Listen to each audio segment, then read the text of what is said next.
नमस्कार दोस्तों। मिथिला जी की मिथिला जीवन के सब रंग से मिथिला जी का एक और चैनल है, उसका नाम है मिथिला जी की दुनिया, जो कुकिंग चैनल है। तो प्लीज़ आप लोगों से मेरी रिक्वेस्ट है, हाथ जोड़ के रिक्वेस्ट है कि प्लीज़ आप लाइक करें, शेयर करें और सब्सक्राइब करें। मेरे चैनल को आप सपोर्ट करें, आपके प्यार की ज़रूरत है। तो ये मेरा दूसरा चैनल है, जीवन के सब। इसमें भी सब्सक्राइबर भी नहीं है, वॉच टाइम भी नहीं है। तो वही मैंने सोचा कि थोड़ा इस तरफ मैंने आप लोगों से रिक्वेस्ट करने के लिए ही आज बात किया है आपसे कि प्लीज़ मेरे इस चैनल को भी देखें और सब्सक्राइब करें। तो चलिए मैं शुरू करती हूँ आपसे। आज मैं नवरात्रि के विषय में कुछ बात करने वाली हूँ, क्योंकि देवी माँ का आगमन होने वाला है। और देवी माँ का आगमन होते ही पूरे विश्व में समझ लीजिए हर्षोल्लास फैल जाता है। चारों तरफ से घंटियों की आवाज़ें आती हैं और मन में पता नहीं क्यों अपने आप से उल्लास हो जाता है।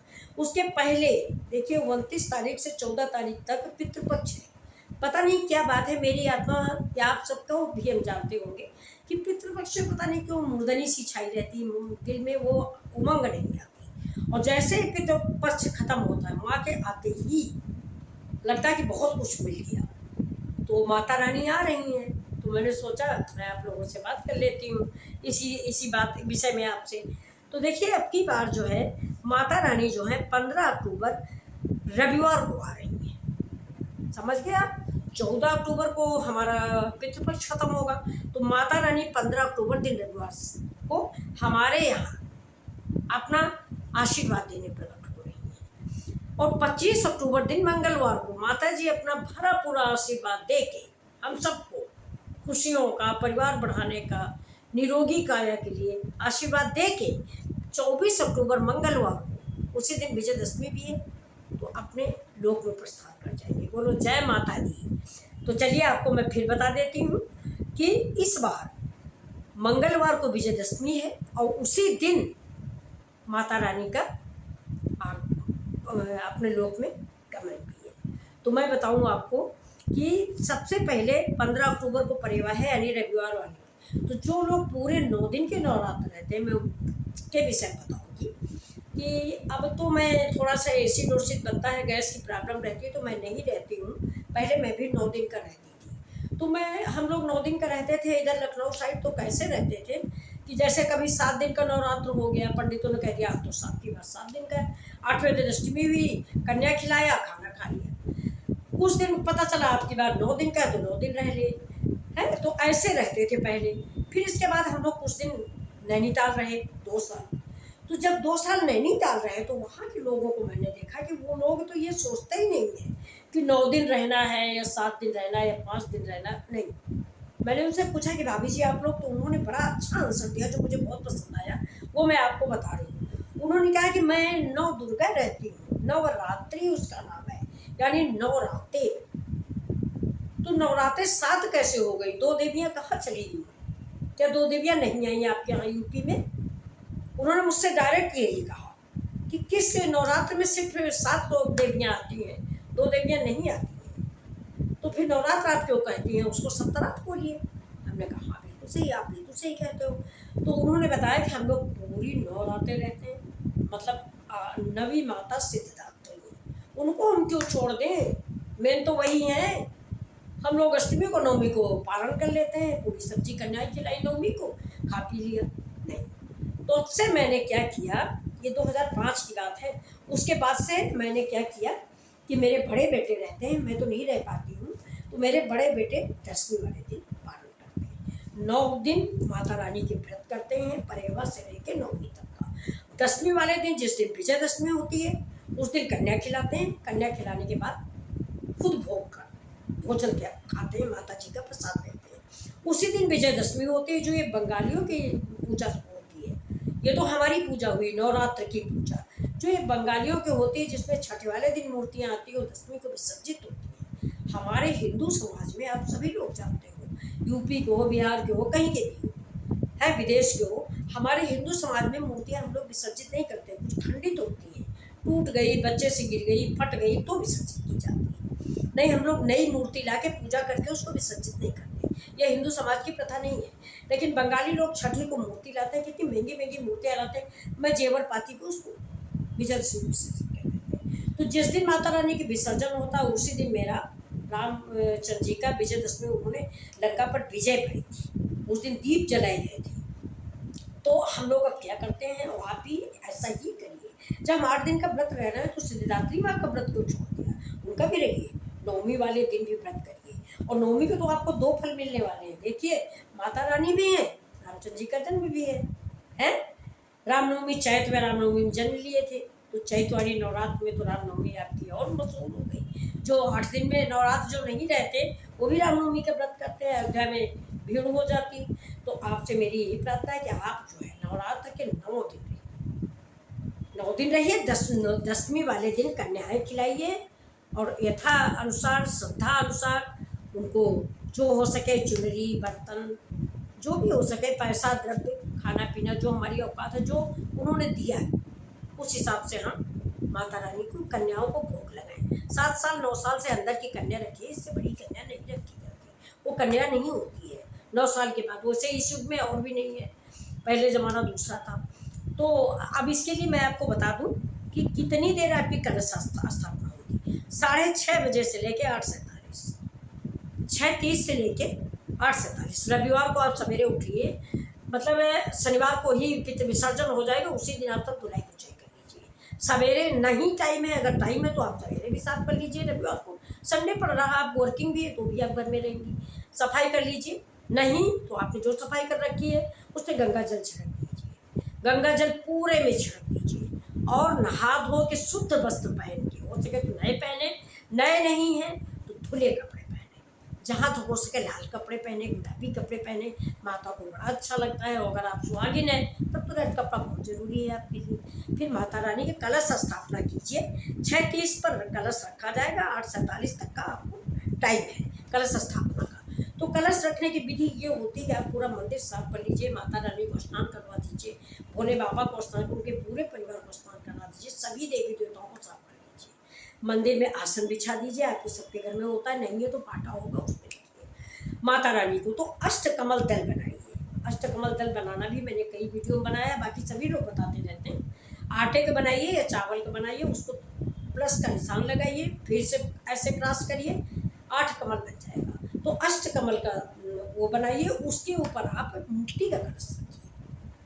अब जैसे पंडित जी लोग बताते हैं स्वर्ण का होना चाहिए, चांदी का होना चाहिए, तांबे का होना चाहिए, लेकिन मेरी समझ के अनुसार, यहाँ बुद्धि के अनुसार जो भी उन्होंने दिया है उसका आप रखिए। और सबसे बढ़िया तो मिट्टी का, जो बहुत ही शुद्ध है, उसको रखिए आपने। क्योंकि सोने के कलश, चांदी के कलश, अरे भैया उन्हीं ने दे रखा, उनको हम क्या दिखा रहे हैं। उन्होंने खुद ही कहा है ना कि हमें क्या दोगे, देने के बहाने कुछ और मांग लोगे। तो आप मिट्टी का कलश रखिए, उसको गोबर से गोठ दीजिए, मतलब ऐसे ऐसे गोबर से 2 बार उसके गले पे ऐसे ऐसे करके गोठिए, खड़ा लाइए, ऐसे गले पे गोबर लगा दीजिए और एक गोबर नीचे लगा दीजिए, और ऐसे ऐसे पीछे लाइनें करिए, और उसमें सब में जौ गाड़ दीजिए। बहुत सुंदर लगता है कलश। 9 दिन के अंदर इतना बड़ा बड़ा जौ होता है, तो कलश हो जाता है ऐसे, बहुत सुंदर, रोया खड़ा हो जाता है माता रानी के कलश देख के। हम लोग पहले बनाते थे, यहाँ थोड़ा गोबर नहीं मिलता है तो सादा कलश रख देते हैं। फिर भी क्या करते हैं, आप सादा, अगर गोबर मिल रहा तो अति उत्तम, नहीं मिल रहा तो कोई बात नहीं, आप कलश रखिए। कलश में गंगा जल डालिए, जल डालिए, लौंग डालिए, सुपारी डालिए, पान डालिए, जायफल डालिए, इलायची डालिए, मीठा डालिए, द्रव्य डालिए। इतना सब सामान डाल के एक कटोरा, उसी के ऊपर जो एक मिट्टी का बर्तन आप लाए थे, एक प्लेट भी लाए होंगे, उसके ऊपर एक चीज़ और आप जान लीजिए, एक बर्तन मिट्टी का कभी भी घर नहीं लाया जाता, अशुभ होता है। एक बर्तन कभी न लाइए, उसके साथ एक दियाली ले लीजिए, चाहे एक परिया ले लीजिए, कुछ जरूर लीजिए। तो उस कलश को ढकने के लिए एक परिया लिया होगा आपने, उस परिया में आप बिना टूटा हुआ शुद्ध चावल भर दीजिए, है। और उसके ऊपर जो नारियल होता है जटा वाला, वो भी एक नारियल खरीद लीजिए, एक चुनरी खरीद लीजिए, नारियल को चुनरी से लपेट दीजिए और कलावा से बांध दीजिए। अब अगर आपके प्लेट बड़ी है और खड़ा खड़ा रुक रहा है नारियल, तो खड़ा खड़ा रख दीजिए, वरना बेड़ा रख दीजिए, लेकिन उसका मुंह माता रानी की तरफ होना चाहिए, जहाँ माता रानी आपकी फोटो रखती है, फोटो है, कैलेंडर है, मूर्ति है, जो भी है। नहीं कुछ है तो ओम का निशान बना दीजिए, बस यहाँ दिमाग में रखिए कि ये मेरी माता रानी है जो मेरे घर आएगी। बस माता रानी यही चाहती है, ज़्यादा आडंबर माता रानी नहीं चाहती, ये आप सभी लोग जानते होंगे। अच्छा, इसके बाद ये तो हो गई कलश स्थापना, है।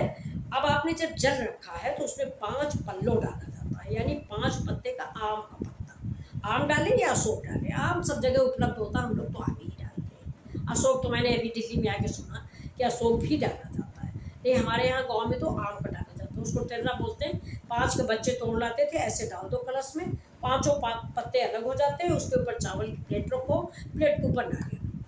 अब देखिए, फिर एक चौकी बनाइए, चौकी पे लाल कपड़ा रखिए, उस पर पुस्तक रखिए। अगर आप पढ़ते हो तो दुर्गा सप्तशती की पोथी आती है, अगर आप पढ़ते हैं तो। नहीं पढ़ते कोई बात नहीं, आप एक अष्टकमल फिर से बनाइए, आटे का या चावल का, उसके ऊपर दीपक प्रज्वलित करिए। और जितने दिन की आप मनोकामना रखें कि 9 दिन मैं इस दीपक को प्रज्वलित करूँगी, तो बोल दीजिए उसी समय कि हे माता रानी कृपा करना, मैं 9 दिन के लिए दीपक प्रज्वलित कर रही हूँ। अच्छा, और 2 दिन परेवा भर के लिए आपने प्रज्वलित किया तो वो भी ठीक है, अष्टमी के लिए प्रज्वलित किया तो वो भी ठीक है, लेकिन ये ध्यान रखिएगा कि वो दीपक फिर भी तो बुझना नहीं चाहिए। अखंड ज्योति होती है, उसका नाम अखंड ज्योति होता है। अगर उसकी बत्ती में गुल बनने लगता है, अक्सर जब 2 दिन जलती है इसके बाद गुल बनने लगता है, तो उसको आप एक चिमटी रखिए या एक माचिस की तीली रखिए, लेकिन तीली से गुल गिराने के पहले एक काम करिए, एक दूसरी बत्ती निकालिए, घी में डुबोइए और उस बत्ती को जला के प्लेट में रख लीजिए और उसका गुल गिरा दीजिए उस दीपक का जो अखंड ज्योति है। जब उसका गुल गिर गया, अगर मान लो बाई चांस वो बुझ गए ना, तो वो जो आपने उसी से जला के दीपक रखा है उसको फिर प्रज्वलित कर दीजिए, तो वो प्रज्वलित ज्योति मानी जाती है, वो बुझी नहीं है। लेकिन अगर आपने गुल गिराया और बुझ गई, आपके पास ज्योति भी नहीं तो वो बुझ गई, खंडित हो गई। लेकिन इससे कुछ होता नहीं, ये बात आप मन में शंका मत करिएगा कि ये बुझ गया मेरा दीपक तो अशुभ हो गया है, जैसे कि बहुत सारे लोग बता देते हैं। लेकिन मैं अपनी छोटी बुद्धि से कहती हूँ कि आप भी किसी की माँ है, बेटा है या बेटी है, कितने भी पाप करता है तो क्या आप उसको मरने का आशीर्वाद दे देते हो? नहीं ना। तो वो तो मेरी जगत माँ है, मुझसे दीपक बुझ जाएगा तो मुझे मेरे परिवार को बुरा कर देगी? नहीं, ये परिवार भी उन्हीं का है, मैं भी उन्हीं की, वो मेरी माँ है। तो ये समझ के करिए कि कुछ भी नहीं है, माता रानी कभी ये नहीं चाहेंगी कि आपको बुरा हो। सही है ना? आपको भरोसा है ना मेरी बातों पे? क्योंकि वो जगत जननी है, आप अपने बच्चों की माँ है, तो सोच लीजिए आप जितना अपने बच्चों को प्यार करती हैं उससे ज़्यादा ही जगत जननी मुझे प्यार करती है। तो दीपक बुझने से कोई असर नहीं, लेकिन फिर भी ये ध्यान रखिए कि अगर आपने जलाया है तो उसको बुझने नहीं देना है, ठीक। और अगर आप चाहें तो घी का दीपक जलाएं, नहीं है तो आप तिल के तेल का भी दीपक जलाइए, कोई बात नहीं। कपूर की आरती कीजिए, लेकिन एक बात और भी है कि सुबह शाम की जो आप आरती करते हो वो उस दीपक को नहीं उठाओगे, वो अखंड ज्योति हमारी जल गई, उसका नाम अखंड ज्योति हो, 9 दिन में उसका समापन होगा। आप आरती करने के लिए दूसरा दीपक जलाइए और दूसरे दीपक से माता रानी की आरती कीजिए, फूल चढ़ाइए, अगरबत्ती चढ़ाइए, जलाइए, कपूर चढ़ाइए, लोबान सुलगाइए, 9 दिन जश्न मनाइए, प्रसाद चढ़ाइए, बतासा चढ़ाइए, मिठाई चढ़ाइए, जो भी आपकी श्रद्धा हो वो चढ़ाइए। है ये देवी माँ का दिन है, दिल खोल के देवी माँ की पूजा कीजिए, दिल खोल के उनसे वरदान मांगिए, ये झोलियाँ भर देंगी आने वाली हैं। तो और एक मैं लाइन आपको बताऊंगी, ये लाइन आप पूजा करने के लास्ट में जरूर बोलिएगा, और जो लोग ये दुर्गा सप्तशती पढ़ते हैं उनको मालूम होगा, और जो नहीं पढ़ते उनको मैं बता रही हूँ, सुनिए। मत समाह पातकी नास्ति पापग्नि तुस्समा नहीं योम ज्ञात्वा महादेवी यथा योग्यम तथा। मतलब मेरे समा पातकी नहीं है और आपके समान दयावान नहीं है, इसलिए कि जो मैं करूँ जैसा आप चाहो। मत समा पातकी नास्ति पापग्नि तुस्समा नहीं योम ज्ञात्वा महादेवी यथा योग्यम तथा। और एक और, जयंती मंगला काली भद्रकाली कपालिनी दुर्गा क्षमा शिवा धात्री स्वाहा सुधा नमस्ते। सर्व मंगल मांगल्ये शिवे सर्वार्थ साधिके शरणे त्र्यंबिके गौरी नारायणी नमस्ते। माता रानी आ रही हैं, बोलो सांचे दरबार की जय। जो कोई भूल चूक हुए उसको माफ़ करें, लेकिन मेरे चैनल को लाइक शेयर और सब्सक्राइब करें। थैंक यू, फिर मिलते हैं जीवन के सब रंग में। कैसा लगा आपको? मुझे तो लगता है कि आप लोग मेरे सामने बैठे हुए बात कर रहे हैं, बहुत अच्छा लगता है। अब देखिए नवरात्र आ रही है, दिमाग में लगता है कि बहुत ही खुशी हो रही है? तो 24 तारीख को आप विजयदशमी मनाइए, विजयदशमी की बहुत बहुत बधाइयाँ आप सबको। 23 तारीख को रामनवमी, उसकी भी बहुत बहुत बधाइयाँ आप सभी को। सबसे पहले 15 तारीख को मेरी माता रानी आ रही, उसकी ढेरों बधाइयाँ आप सबको। भगवान करे आप सभी लोग कुशल रहें, आपकी फैमिली मस्त रहे, और मिथिला जी के दुनिया को और जीवन के संभ्रम को सब्सक्राइब करते रहें, लाइक करते रहें, शेयर करते रहें, और मेरे वीडियो को वॉच करते रहें। धन्यवाद, नमस्कार, फिर मिलते हैं अगले वीडियो में।